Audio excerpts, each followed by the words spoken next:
three things at the beginning. First of all, I assume that you have your phones turned off because it's really annoying when I hear the ringing phone during the presentation. The second thing is that it would be better for me if you just could wait with the questions up to the end of the presentation. It will be just easier for me to focus on the content. And the last thing, I will try to do this in 30 minutes and give it time for the questions, but sometimes I'm just going different ways. So I hope that we will have a bit more time. Just to give a short introduction from what perspective I'm talking. I've started my career 6 years ago as a producer and the programmer at Vivid Games. Really quick, I switched to the head of studio and also go to Bitger studio as a senior producer. Then I switched to the 80 Games company, and those two companies were rather connected with the mobile market. But in Vivid Games, I was doing something on the PCs and also consoles. Then I switched just for a moment to People Can Fly. It was really a short story, but still worth mentioning. And right now I'm at Techland as a producer. So I was always connected with the production, with organizing things, with overall view of the game development.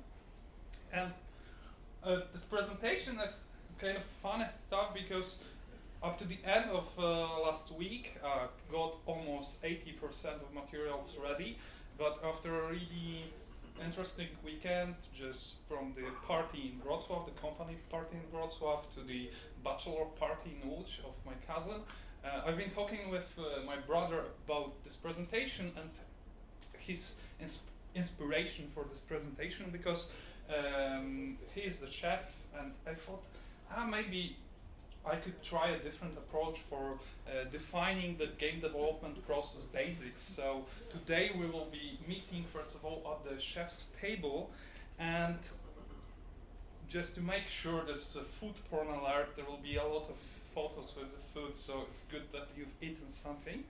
And this history of changing the topic and just changing the content of this presentation is probably the best analogy for the game development process, because I change almost everything on Sunday and I've been crunching 2 days just to deliver everything. So probably this is the best overview of the game development process. But going into the details, meet my brother. It's Tomek. Is the chef de partie. It's kind of a line chef in the kitchen in Andals Hotel. There are probably 2 or 3 hotels in Poland that name Andals, and he's working there around 5 years, so he's quite experienced guy in terms of cooking. And we started talking about my presentation, and he figured out that game development process and the cooking process or inventing new dishes it's really similar. It was just by accident. So I asked him, how are you creating new dishes for the restaurant? I mean, what is your approach? How you're doing this? Because I've been really interested in this process because I suck in kitchen whatsoever. So I asked, hey, how you were doing this? I mean, how you were developing, how are you creating the new dish? So he said that first he comes with 2 things. First one is the inspiration. So he is looking for something that he will be inspired with. So for instance, a book, or for instance, a movie, or something that will give you an idea. But he mentioned that only having the idea is not enough to be creative, because if you're pouring the bucket of water into the room, it will be just nothing. It will be just nothing. But if you create a canal or something like that, you can create even a river. So he's looking also for some kind of limitations, and the limitations connected with those inspirations, this is what creates the creativity and his environment. And when we are talking about limitations in terms of dishes, he's looking at such thing as style of the restaurant, or type of the dish? Is it the dessert? Is it the main course? Or even how expensive it should be, because it's always important. It's really interesting and obvious that you won't create Greek dessert just for the menu that will be served in an old Polish cuisine restaurant. Yes, it's just about finding those small limitations. And when he's at the point that he has those first initial inspirations and the limitations, he's trying to combine different things, just looking for elements that fits together. And when he's at the point that he's sorry, not so fast, not so fast. When he's at the point that he's got those key flavors, he's trying to name them. I mean, it's really easy approach. It's not about being really specific, but it's about just say, okay, it will be the beef and the red wine. It's all about this, because when you say it gives you a direction. You understand what you're aiming for. It's not about getting all the details at the beginning, but it's a base understanding of key flavors and the steps and things that you want to focus. So when he understands this and understands what are the principles of these dishes, he's going to probably the most important step in creating the dishes, the first bite, as he call it. So he's doing a lot of exploration, how to combine those flavors, what will be the base, maybe some sauce. He's thinking also at this point about some basic seasonings, but in general, he's grabbing the first meat, the first beef that he's got in the kitchen, and the first wine, red wine that he's got in the kitchen, and trying to combine them. And if the first bite, the first try is good enough, and when he sees the potential of making a next step, he's just going to the next step. And why this is the most important thing? Because when you're inventing a new dish, creating something new, it's really hard to decide is it good enough without tasting it. So the base and the first step for him is to taste and to take this first bite of the new dish, based on the name and those key flavors. So when he's at the point that he believes that this dish has a potential and he can go to the next step, he is involved in this iteration to perfection moment. So he's doing a lot of iterations, looking for everything that should be really good and fits this product, this dish. So he's looking for the best ingredients, best beef, best wine. He's looking for the best seasoning. He's looking how to combine everything in a proper way and gather everything he needs to create this dish. It's not about only gathering the materials, I mean the meat or the wine, but it's also about gathering all tools that he needs. Yeah, if he needs to bake something, so he needs tools to bake something.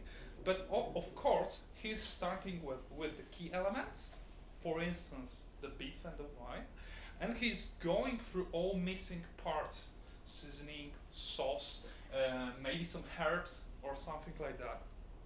And it's about defining the overall view of this dish, and go to another important part of the process, so going to the recipe.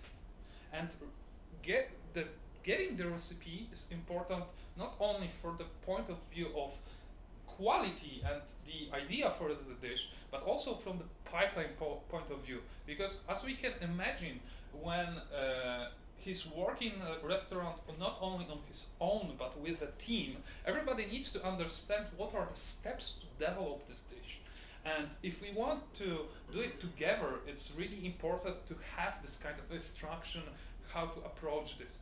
And you could think that it's not important, we can always improvise, but from the point of view, for instance, of the management, it's really important. Let's assume that you need to bought all the ingredients.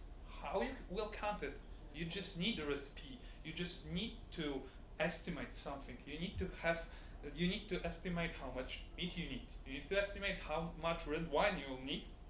and prepare all those elements in proper cycles divided into those teams.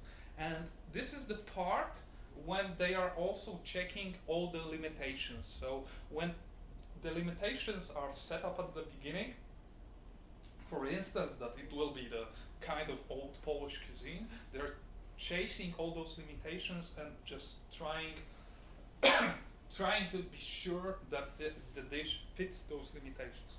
Sorry.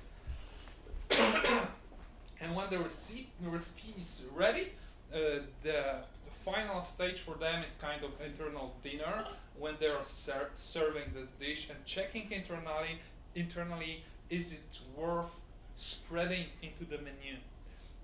If it does, I mean, if it's good enough, the next step is thinking about the large scale and the desired quality. And thank you. And as I said, when you've got this recipe, you can think how to split the work between all the teammates. You can also think what is the visual approach for the dish. I mean, what kind of plate I need to choose to fit this dish. And this is also iterative process when they're checking all those ingredients and checking how does they fit the final quality, the quality that they want to serve in their restaurant.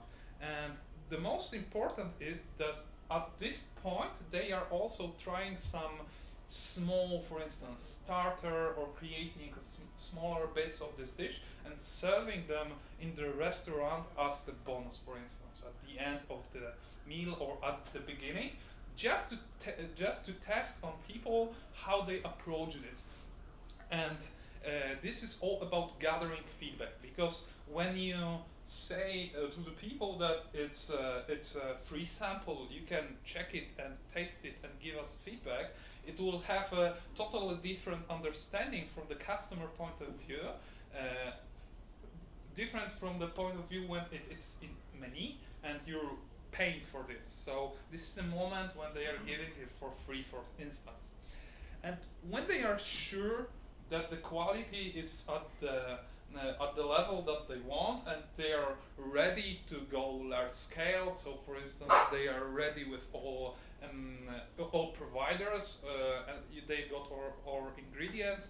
They're going into the proper cooking, and this proper cooking is some kind of release. I mean, we're putting it into the menu, and we're just giving it to the people and trying to sell it and gather the feedback. And the most important thing in this last part is that they need to be sure for 100% that this dish will work, because from his understanding, removing the dish after 2 or 3 days from the menu is it's a failure for the restaurant. Yeah, they need to be sure that it works, and they just can't go this way of failure.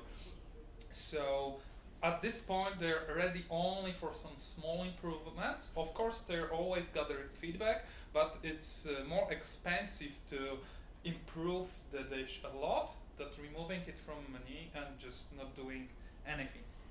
So after this story, I thought there are lots of similarities in this process, a lot of similarities in terms of game development, and there are some elements that I learned during years of my career, and I wanted to connect them with this theory.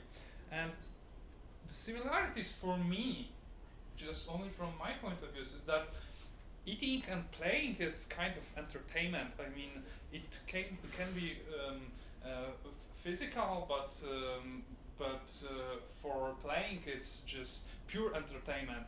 But also it's connected with creativity, with looking for something new. Okay, we still can buy a fast food, but it's the same thing that you can eat all over the world. But looking for something new and fresh, this is something that all customers are looking. Another thing is that looking for those new things are in most cases based on inspiration on some elements, but also at the explorations during, not during, but among a lot of elements connected with culture, for instance, with current situation, even political situation, but also based on explorations on in our experiences, our personal experience, because this the kind of artistic approach also for the games, but also for cooking and inventing new dishes that we want to put in this something from us. And the third thing that I think it's really similar is recipe. So gathering all the informations and defining how we would like to approach this. I mean, what is our way of defining this new product, but also what is the way of creating this new product? Whatever, is it the game or is this the dish? And the last thing that maybe I didn't mention during this short story, but the similarity for this process for me, it's also having a dreamer inside the team that believes that something will work, because at the beginning of this road, at the beginning of this process, you don't have anything, absolutely anything. And if you're able to go as quick as you can to this first bite, it's possible to judge, but still you don't have all information. So there should be someone that really believes that it's possible to deliver this dish, this product, this game. And the team is something that is able to finish everything. I mean, it's impossible to cook for 200 people only by one person. So the most important thing to go large scale is to have a team and a dreamer inside of this team. So based on few things, I wanted to jump to the game development process that I believe works in a proper way, but because it's based on the bad experience rather, I mean, those last years was rather bad experience and knowing how not to create games. More of the things will be based on those. This approach that I will present won't be a step-by-step guide. I mean, don't follow it blindly. Just think about it. Think how I would like to approach this. And probably the most important thing that is similar to creating the dish is that each one is totally different. I mean, you can have the recipe from the cookbook for particular dish, but if you would like to invent a new one, there's no recipe for the new one. So it's hard to set up rules at the beginning. But I thought that it's not about having the small particular steps for everyone, but it's to build some general rules to go with. And another inspiration for me is the presentation made by Mark Cerny. If you don't know this guy, you should. He's the architect of PS4 system, but he's also a really experienced designer and producer, in most cases connected with the Sony titles. And he made a really good speech called The Method, explaining what is the difference between pre-production and production, what things should be challenged during the first one, what should be challenged the second one, and I'm really huge fan of this. And the last one is kind of strict project management approach. Probably everyone that creates projects know the iron triangle, and the base idea is that when you there's something missing. Here's a schedule. Yeah, we don't have it here, but here's a schedule. The base idea, almost. Thank you.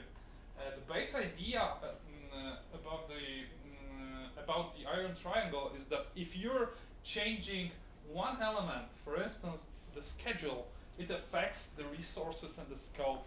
And if the project manager, producer, or the lead doesn't understand that changing the scope, so for instance increasing the scope, also affect resources and schedule, it's in most cases failure.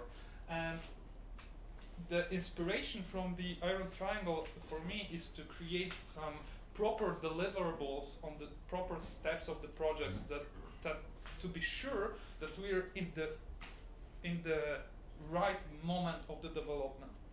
So the method I want to show you is first of all based on the steps, one by one.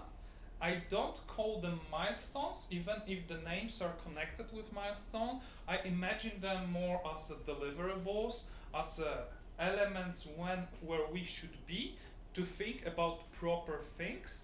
And it's not about having the checklists for each step, but it's about thinking and focusing on proper elements. Just to, as I said before, don't think about this as a method written in stone. It's, as I said, based on my experience. Your experiences could be different, so your method could be different. But the most challenging part of this method is that you need to build the details. Depends on your product and this kind of guideline how to build them or how to work with them.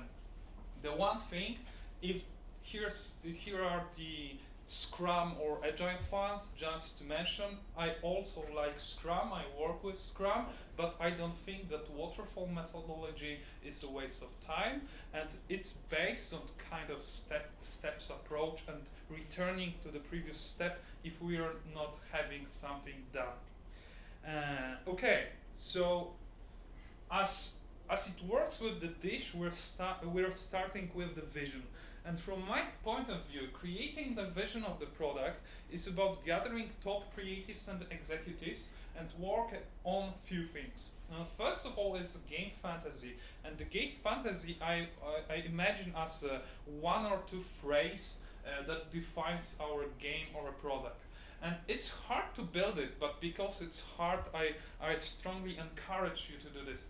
It's all about saying what the game is. And if you can imagine this, and if you can read in the two phrases, and then showing on the art, I name it key art, but it's about art showing the mood and the game fantasy. If you're able to visualize it, it's really easy to focus on the product. So when you've got this game fantasy, there's another thing that you should create, and the second thing is the game pillars. And think of the game pillars of the foundations of the game. Let's imagine that you're thinking about Dying Light. We made it here, so we can say about this. When you're thinking about Dying Light, you could say that this is the open world game. So this is one pillar. We've got the natural movement, the parkour thing. In Dying Light, we also have zombies. So those are three pillars that are mainly that the game is mainly based on. So you need to focus on this at the beginning to define what does it mean to have those pillars inside your game, and imagine that those are the key flavors that you're focusing. Though this is your direction, and if you're ready and if you define this direction, this is something that you can start with. And the goal for this first step is about seeing the potential. So if you see the potential from the marketing point of view, from the business point of view, from the design point of view, or from the production point of view, or technology based on what you're focusing right now, if you see the potential in this product on paper, you can start creating the proof of concept. And for me, proof of concept is just about proving the initial vision. I know this could sound for you really general, but as I said, this is kind of steps, the guidelines to create the details approach.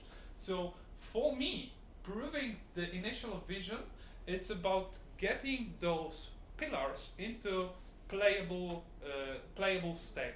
It doesn't have to be the final quality. I strongly encourage to use placeholders and don't bother about the visual. At least the visual is the pillar. Is the pillar, but just proving that the thing that you're imagining is possible to create, or even it's fun, or you can prove this potential that you've seen before. For instance, if we are creating the open world game with the parkour, it could be really silly if we wanted to focus on those two things at the beginning. But to do this, we need to deliver 3Cs. This is the naming gathered from the Mark Cerny's method. This is the character, camera, and control. And if you don't understand what are those three basics in your game, so what is your character, how the camera works, and what are the controls, it's really hard to develop something totally, develop something on this. I mean, you won't create the natural movement stuff, parkour stuff in the game before you will know what is the character. And I'm not talking, of course, in specific. It's not about creating a beautiful model at the beginning, but it's about figuring and implementing how it works, how the skeleton works. It's about implementing the camera movement. There's a lot of difference between creating FPS games and TPP game. So those are the questions that you're starting with. And when you know it, you start exploring the solutions for proving those initial vision, the initial game fantasy and initial game pillars. And there's one thing I'd like to mention. I think at this step, and this is my personal opinion, maybe not the Techland opinion, at this stage, I think you don't need to use your internal technology if you have this one, because to prove the concept, the idea is to get as fast as you can to the moment when the design of the vision, I mean the vision, the initial pillars are proven. Because before that, before this important step of proving the pillars, everything can change in your world, I mean in terms of the game. So you can cancel the game, maybe you won't have energy to develop it further, maybe there will be another better idea to develop. So I maybe not insist, but I suggest using the technology that gives you a chance to do something as quick as you can, if possible in the playable way. I know the examples that people were doing this even if in 3D Max, just to visualize how the game works, to make it really fast. It has some problems, but if you're able to prove the potential using different tools that you know, and you can do it fast, probably this is the way, the best way to solve this. And when you got the proof of concept and you know what you're aiming, you know your fundamentals, then you can go into the publishable first playable state. Someone knows this state as a pre-production. And for me, this state is about gathering the core team and the most senior teammates to build the design of the game, but also build the tools to develop this game. And to do this, to create those tools, you also need a piece of proven content that was made using those tools. So first goal is to have the playable build at the end of this step that proves the pipeline with the key technologies. And I know the key technology is something really general, but it's a matter of what your game is. Let's assume that you're building open world game, so you need to figure out a proper pipeline for building this open world game that works really good, for instance, on each system, on the consoles, and you're able to fight with problems with, let's call it memory problems. So this is the first thing, and the second thing is defining the macro game design. And what I mean by macro game design is overall structure of the game. So it's saying how much content you want to produce, how much, for instance, map you want to produce, or if you're creating the open world game, if we're cutting it into some regions, it's about defining how much regions you want. It's also about defining what kind of monsters, animals, or something like that, and enemies you will have. Because you need to know at the end of publishable first playable how much content you need to create. And it's really hard to estimate when you don't even have the assumption based on some proven concepts. So And for me, the publishable first playable is the last moment to cancel the game. First of all, because proof of concept doesn't prove that you, I mean the team and the technology, is able and can deliver this game. And during publishable first playable, we're proving that our team and our technology is able to deliver. What happens next is, for me, super easy part.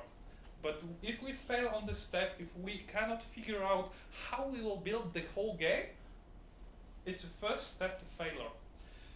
Another thing, this is a moment when you're calculating things, so calculating the elements for the production, and this is the first step to cut things.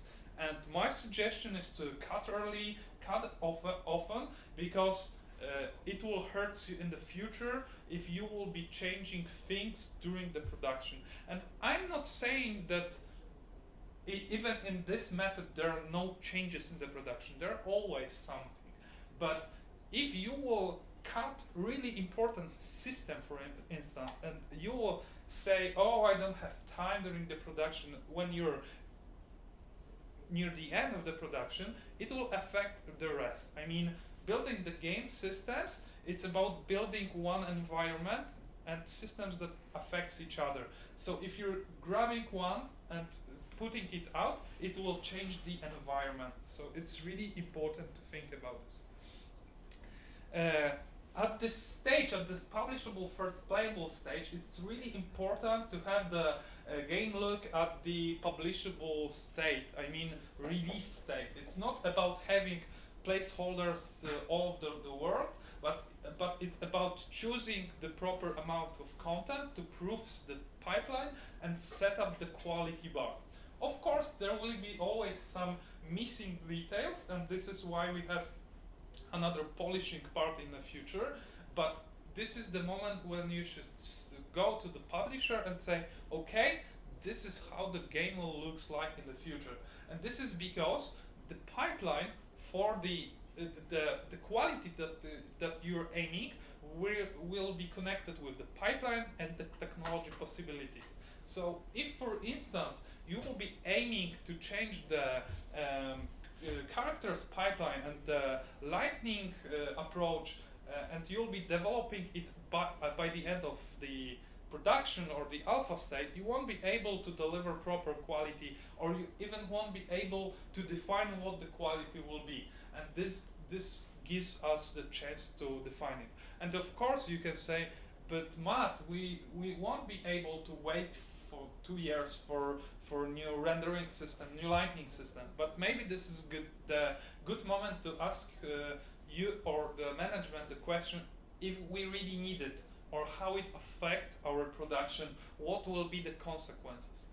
And when we are another part of having this publishable first playable build is about showcasing the potential. It's not about thinking that our game has the potential. We need to have it inside as the whole experience.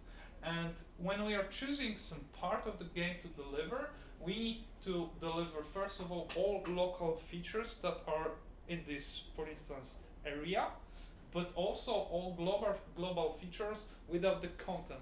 What I mean by all global system is, for instance, creating the skills system. It's not important to create all the skills for the whole game. It's important to make some decisions how much skills you will have in the future, but for the publishable first playable, you can develop free. And why you're doing this? First of all, you need to check how the system works in the closed environment with other systems, but also to estimate how much time you need to create something. You need to create something. I mean, it's really hard to say, oh, it will take me 2 weeks to create the presentation if I'm doing it for the first time. It's ridiculous to do this. I mean, we can call it rough estimates, but for me it's kind of bullshit. So at the end of the publishable first playable, the goal for me is to to set up everything as a producer, set up everything to define the scope and production pipeline. So I know how I want to create the game, what is the overall scope, what is the overall strategy for my game. I understand how much elements I need to create, and based on this and based on the knowledge that you gather during this part, we can plan the next step. And you will see that this full content alpha, it's super easy to define when you know what you want to create. First of all, because this is the part when you're doing all features and content. And I know that many of you that works in the Scrum environment, for instance, saying, oh, there's no design freeze, or there is no code freeze, there is no feature freeze. But there's always a moment in the production when you need to say it's enough. And it's good to plan this moment. I mean, to be aware that there is this moment when you just cannot add new things. Because when you will add new things, it will crash another system, and I mean, it will build up another consequences. Let's talk about, we'll be talking about balancing for a moment, so you will understand how it works. And this is the part when I mentioned that we are creating all features and content. By content, I don't mean only the assets. By content, for instance, I mean quests. This is also the content connected with the logic. And this is the place where we're creating the macro design and the implementation. And the macro design are details. The macro design is, okay, do we want 3 animations or 4? Do we want speed attack based on 1 or 2 animations? Do we need the louder sound or not? Those are details that can be made during the production, and the goal for this is to have a space for some kind of creativity. It's impossible to get all the answers during the pre-production, foremost in the creative environment. So you need to give a space for your team to do this. And this is the part where you are building the game.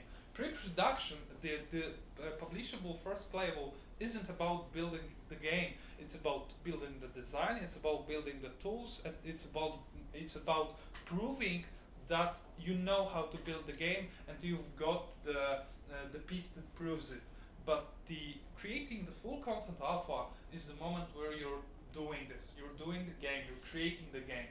And for me, always during this part, it's to go as soon as possible to the gameplay testing. So building the full flow of the game, even if we don't have all the assets, it's super important to start testing the game, gameplay testing the game, because this is the moment when you see the reaction of you internally, but also the reactions of the player.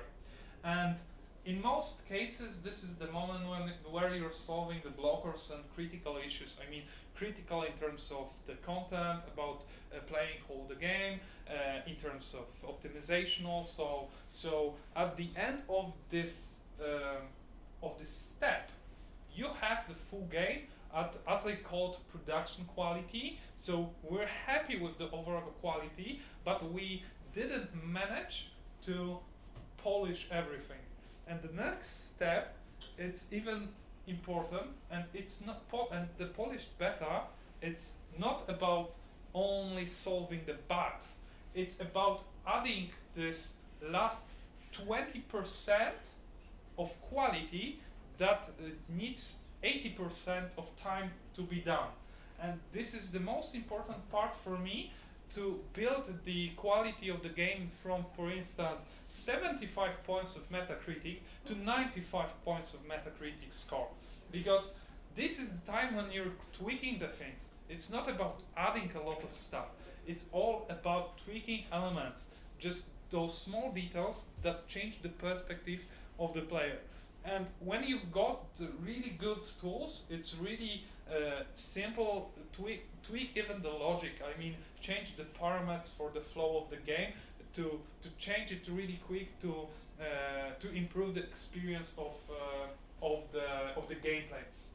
And this should be a part that when you're solving all really major problems. And at the end of this of this stage, we're happy with the overall quality of the content. So it's ready in the how we call it, in the production state of mind. It's also almost ready to be released. And if at this point you're adding the new elements, it's a red alert for you. I mean, if at this point you're thinking about adding new feature, or at this point you're thinking about adding totally new map, something goes wrong. You're not in the polished beta state. And when I'm talking about this, let's imagine how the balancing works. I mean, there is a moment in the design workflow when you're not adding new pieces, but you're tweaking the elements. Yeah, you're tweaking the numbers. For instance, in the economy, and if you will add 10 more items, you need to start from scratch, or at least start from the beginning for those elements and play the whole game just to make sure, or test it, or make automated test, just to make sure that this system works as you wanted. And it's not only about the numbers, but the most important thing is that this is about the player experience, and this is the hardest part to check. I mean, you just need to feel this experience. And if you've got this polished and balanced beta, it does the last element. And the last element for me that I've been always I always forgot about this when I was a junior producer, is that there still should be a place to finish all the tests, because solving the bugs, it's not the last step of the testing. I mean, when you solve everything that you need to solve, there you need a time to regress it, you need to check it. So this is the part when you're iterating with the QA. It doesn't mean that the QA isn't involved on the previous steps. It means that this is the part when only QA should be focused on the game, and they should be alarming you if there's something wrong. You shouldn't be touching anything. And there's something, and at this stage you're just deciding which bug will be solved and which will go into the box with the game. And at this part, there's a nice theory called "Don't shake the jelly." Also, imagine the jelly, and when you're touching it, you don't know what happens. It can shake for 2 minutes, or for 1 minute, or for 60 seconds. You just don't know what happens when you touch it. And the same goes with the bugs. Yeah, you're trying to solve one, and 10 different appears. And it's a true story. This is how it works. So sometimes you need to decide, yeah, don't bother about this. Yeah, it's minor. Don't think about this. But to make sure that you're aiming in a proper quality, and make sure that all those decisions are rational and made based on the data, you need to finish the testing. And it's really hard to explain to the management that, oh, I need a time to just play the game and go through all those tests, but you need this. And there's one thing that is important for this part, but also for different parts. You have to think and remember about the buffers, and all those parts to polish game, and all those parts for testing is in a buffer. Buffer is the place in a plan where you're not doing anything. I mean, this is how it looks. This is the buffer, and you can burn this buffer to create something that you haven't planned, because of course it's hard to plan everything in the creative environments. But cutting the testing period or cutting the polishing period isn't good. You need to buffers to do this. So when you've got this fully tested Gold Master, this is just one step, the final step. It's release. And I really believe that if you're going this path step by step, thinking about proper elements during each phase, it's really easy to release the game. maybe not in each case it will be the best game of the year, but because the most important feature of the game is release the game, you will release it for sure. But there's when I've spoken with my brother about this process, this one sad thing that he mentioned at the end, and unfortunately I think it's really applicable in terms of game development. And this sad thing is that sticking to the rules is really hard in creative environment. I mean, I'm the producer, I'm the guy that is really well organized, and I'm thinking in a chart way, and I'm thinking through the Excel sheet. But just imagine the concept artist thinking about creating the game this way.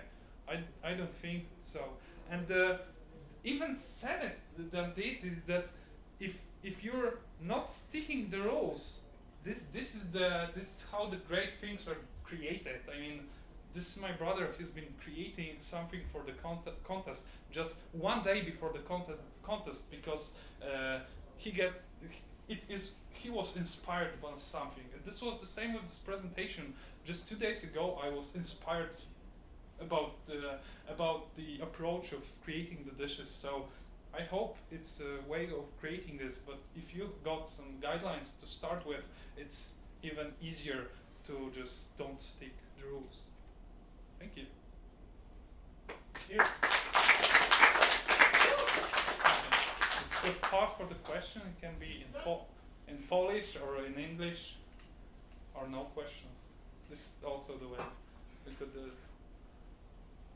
So I'm from outside of the game development. So I come from a corporation where we were just doing application that are just forms to enter the data. And you mentioned about the key artwork. You know, the first point in your milestones. What is the key art?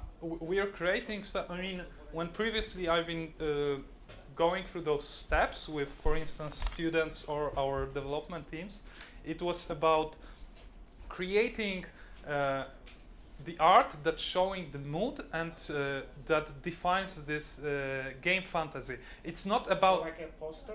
Yes, like a poster, for instance. It's not about creating the gameplay concept, how the game looks like. It's about giving the proper mood. So it could be the poster. Let's imagine this as a wallpaper for your desktop or poster for the room. And it's really important for the team to understand this mood, because sometimes it's really hard to understand this only by reading something. Okay, thank you. So what happens after the release? Oh, there's I mean, who takes over? Do you have another, not a project, but a version of application where you fix all those bugs for us, I mean, it depends on the business model, but for the premium games, it is always 2 or 3 updates based on how how much we sell and how much we want to support the game. And it differs. In most cases, before the release, we're starting the same process from the beginning, but for the updates, just to understand what we want to add. In most cases, we don't need to figure out what we want to add, because there's a lot of things that we cut previously. So we had a backlog of things to do. But still, it's about adding new stuff or solving the bugs. For the freemium model, right now it's connected to the mobile market, but if you're playing online games, the freemium model or the free-to-play model exists also on a PC. It's always about giving the new content. Of course, solving the bugs is standard, but for the freemium model, it's about supporting the game, for instance, for 2 or 3 years. So in case of those new features that will be released, I don't know, every 2 months, you are just repeating some of the steps from the all the steps. All the I am repeating all the steps in a smaller. But the things that you said, the first steps, like the 3 pillars, yeah. So the pillars are already there.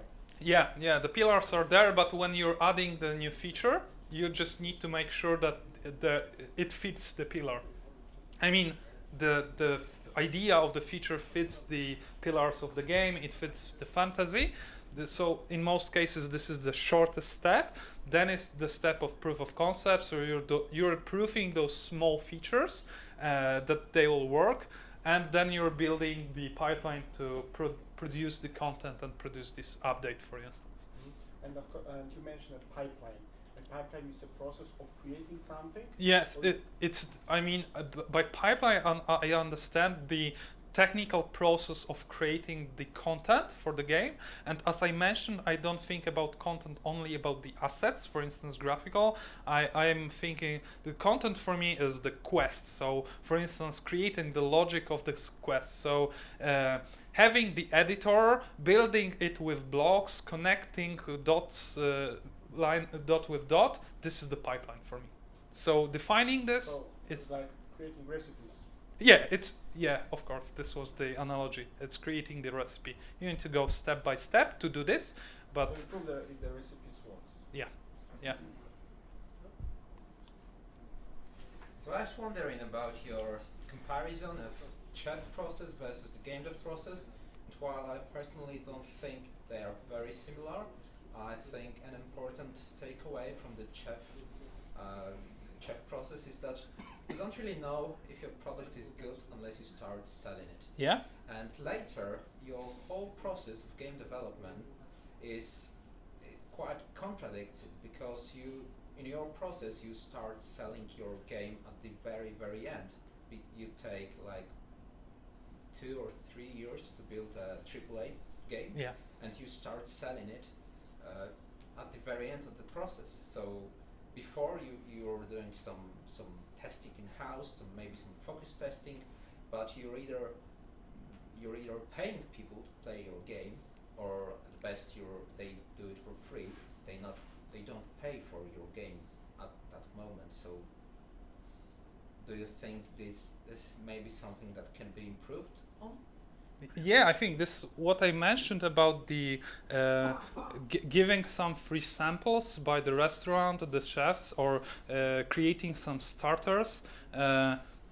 You're giving the sample to your customer and saying, okay, try it and give me the feedback.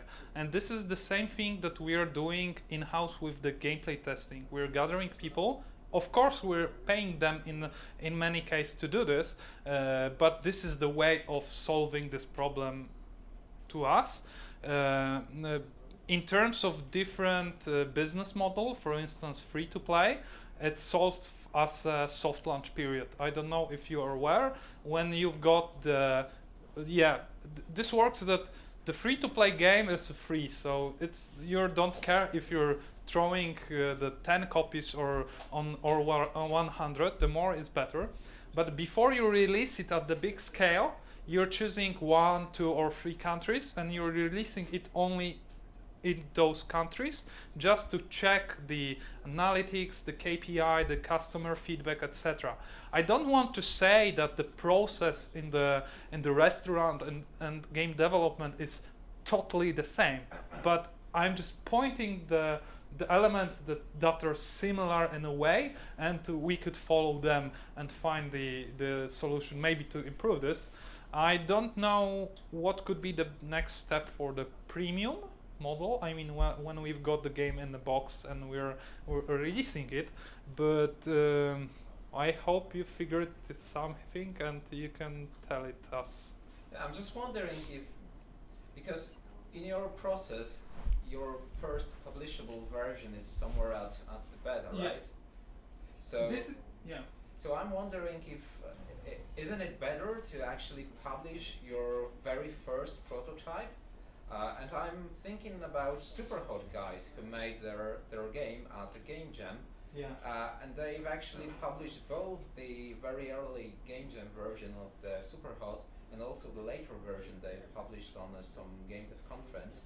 And of course they are much simpler compared to the final version that they have, but these are still very playable, very enjoyable games, and I think that they allowed them to gather a lot of valuable feedback to improve on their product. So I'm just wondering why many teams and companies don't even think about following a similar path. To be honest, I think that everyone are afraid of other companies.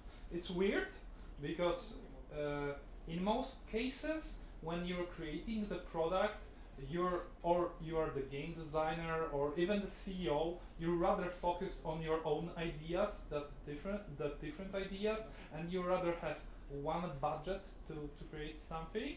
And the same goes with the Superhot. Nobody stole their idea. They finished the game. But I think it's in the mentality that it's too soon to show something. All the artists, even in our team, all the artists, when they are creating some kind of concepts, for instance, but I'm not talking only about the concept of artists, but everybody with the artist's mentality. They are afraid of showing work in progress because of the negative feedback, and this tricky stuff. It's a matter of approach for me. Regarding the Superhot, for me, and from what I know, because we know each other, from what I know, the stage of the game that they were showing, for me, it was in this process. It was kind of proof of concept. It was good visually. This was the difference, that the visual state was kind of publishable. It wasn't their release quality, because they changed a lot of things, but still it was good enough to show. And probably guys developing things on game jams.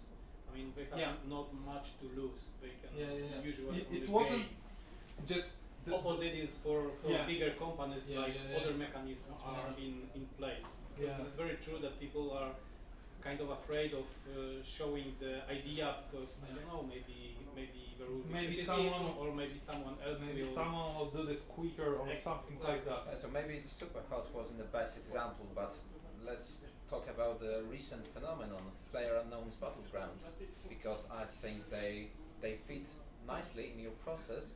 But they also publish at every stage, because they started as a mod to an existing game, so they already had some kind of running tech they could experiment on, and then they improved upon. They released a different game in the meanwhile, because they were cooperating with a different company, and they created a separate game mode for an existing game, H1Z1. Yeah. And only then they started a new company to create the final version of the Battlegrounds game. Just to make sure, but I'm not saying that in this process there is no room to do this. The even better example for this is Darkest Dungeon. They do the same, and all the early access games are doing the same. They are giving the game quicker to the player, just the step previous before the release. And for me, it's between the end of alpha and Polish beta. It depends on the developer. For me, it depends what you want to do, because it's about the motivation. For instance, the Superhot guys just make it to put it into the internet. They didn't have the goal to make a hype. It was the natural way. I mean, it was really a good product, the good idea. For the Darkest Dungeon team, for instance, it was about lack of funding. I mean, they was running out of money, and the only solution was to sell it before they will have this proper global release, gather the feedback and improve it. And this is, for instance, the motivation that that goes with other companies also. But from my experience or knowledge about this process, I just want to say that right now, at least at Steam, this early release, it's comparable to the release. I mean, if the game isn't a worldwide hit, if you're doing the early stage release, you will get the same amount of money and customers as you could be releasing it with the final quality release. and when you're at the early release, you won't get on the release after this early release as much people as you could get in the proper one. So it's a little bit tricky. There's no one answer for this for me, unfortunately. Early access gives you a bit different advantages as well. I mean, you've got like, well, so to say, free testers. Yeah. But those are the motivations. It also goes with some cost because you might get frustration. But I mean, you need to balance early things. access games on, I wouldn't say free testers because they pay for the game. Yeah. Okay. So maybe I put it the wrong. From the way. point of view of the company, because they are paying us. They're not paying. I mean, testers from their budget. They have people testing their game, including these testers paid for the chance to test it, so to say. So. Okay. Thank you.